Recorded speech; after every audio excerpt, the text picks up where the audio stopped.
არა საქართველოს მიტაცებას ამ სლოგანი ძველი იპოდრომის ტერიტორიაზე აქცია კონცერტი მიმდინარეობს. ღონისძიება საქართველოს მუსიკოსთა პროფესიული კავშირის სოლიდარული მუსიკოსებისა და სამოქალაქო მოძრაობა იპოდრომი უბეტონო მხარეს ორგანიზებით ტარდება. კონცერტში 17 ბენდი თუ სოლო შემსრულებელი იღებს მონაწილეობას.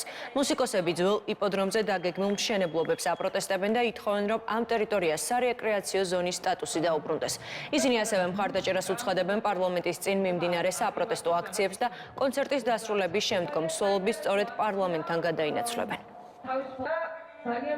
ისე აქვს მიტაცებული ეს კონკრეტული ტერიტორია ავტორიტარულ რეჟიმს, როგორც თუნდაც დაკავებული ახალგაზრდების თავისუფლება. იპოდრომის ტერიტორია ცდილობენ რომ გადააქციონ ქალაქის და ბეტონის ჯუნგლებად და ცდილობთ გავაპროტესტოთ და ჩვენი ენით და სათქმელი ვთქვათ ისე როგორც შეგვიძლია. დღევანდელი დღეც ისევე როგორც ჩვენი 20 წლიანი ბრძოლა ეძღვნება იმას, რომ ერთხელ და სამუდამოდ გაიგოს ბიზნესი იქნება ეს თუ ადგილობრივი მთავრობა თუ საერთოდ მთავრობა, რომ არ შეიძლება სარეკრეაციო ზონების, მოსახლეობის ინტერესების და ყველაფრის გადათელა და მოვითხოვთ, რომ იპოდრომს დაუბრუნდეს სარეკრეაციო ზონის სტატუსი.